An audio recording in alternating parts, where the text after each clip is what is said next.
Ever wonder who the real-life heroes are when some mysterious illness just pops up out of nowhere? Well, today, we're going to pull back the curtain on this amazing field called epidemiology. Okay, so picture this. You've got a great community event, maybe a picnic on a sunny day. Everyone's having a good time. But then, a few days later, a whole bunch of people start getting sick with the exact same weird symptoms. What happened? And who are the detectives we call to solve a case like this? Well, the experts we call in, they're basically disease detectives, and the science they use is called epidemiology. So what is epidemiology, really? At its heart, it's all about finding patterns. It's the science of asking the big questions. Who's getting sick? Where is it happening? When is it happening? And maybe the most important question of all, why? It's not about just one sick person. It's about looking at the health of the entire community. And believe me, this isn't just some academic exercise or a fun puzzle. The work these disease detectives do has huge, real-world consequences. The answers they uncover? That's the foundation of public health. It's what guides the strategies that keep us all safe and our communities healthy. Okay, so how do they actually do all this? What's in their toolkit? Let's dive in and take a look. They really wear a lot of hats. You can think of them as sentinels, always keeping an eye on a community's health. That's surveillance. They're also the first responders when an outbreak hits, like the case we're going to solve in a minute. And on top of all that, they're the scientists designing studies, crunching the numbers, and helping to create smarter health policies for everyone. And these days, an epidemiologist has a super powerful sidekick: data science. It's a pretty cool partnership. Epidemiology asks the big, important questions about health patterns. And data science? It gives us these incredible tools to sift through mountains of data to find the answers. Answers we just couldn't see before. It's how we can do things like track a virus spreading almost in real time, which completely changes the game. So, what does it take to be one of these detectives?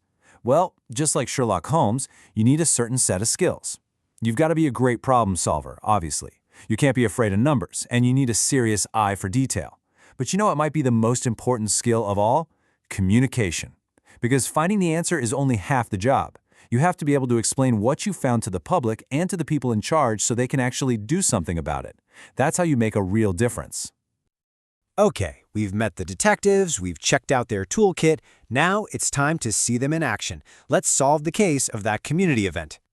All right, let's go back to the scene of the crime, so to speak. We've got 75 people who went to this thing, and now 45 of them are sick. The first thing our disease detective does is figure out just how big this problem is. That's an attack rate of 60%, which, tells us right away that we've got a pretty serious situation here. Okay, now the real detective work starts. We got to gather clues. And when you think it's something people ate, the first question is obvious. So what did you eat? Let's look at the clues here. For the grilled chicken and the fruit salad, the numbers are kind of all over the place. But look at the potato salad. Whoa. A ton of people who ate it got sick, and almost nobody who ate it stayed healthy. That's not just a clue, people. That is a smoking gun. But a good detective never jumps to conclusions based on just one thing. There's a process, a system. First, you confirm that, yep, this is a real outbreak. Then you collect and analyze your data. That's our food table.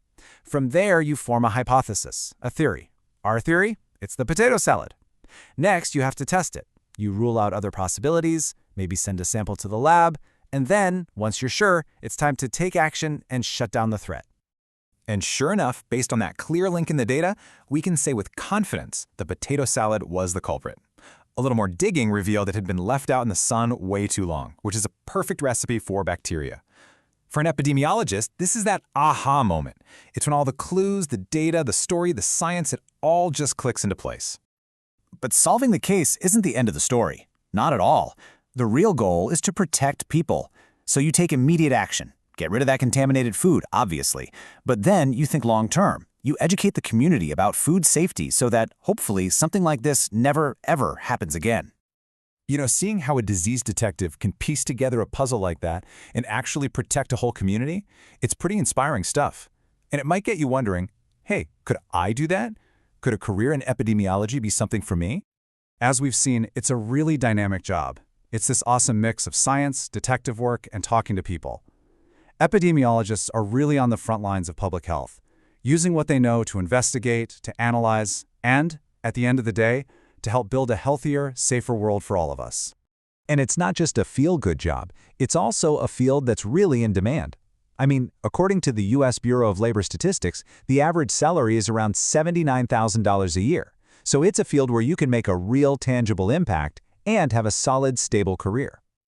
So, what's the path to becoming one of these detectives? Well, it usually starts with a bachelor's degree. Then, the real standard for the field is getting a master's in public health, or an MPH. But honestly, more than the diplomas on the wall, it's about having the right mindset. You gotta love digging into data, you need to be a good communicator, and most of all, you just need that deep down curiosity, that passion for solving tricky health puzzles. So, next time you hear about some health trend or a local outbreak, you'll be able to see it a little differently, through the eyes of a disease detective. And that leaves us with one final thought to chew on. What invisible health patterns might be shaping your community right now? You don't have to be a professional to start asking the questions. Hey, if you liked this peek into the world of disease detectives, do us a favor and hit that like button and subscribe. And we'd love to hear from you in the comments. What other public health topics should we tackle next? Thanks so much for watching.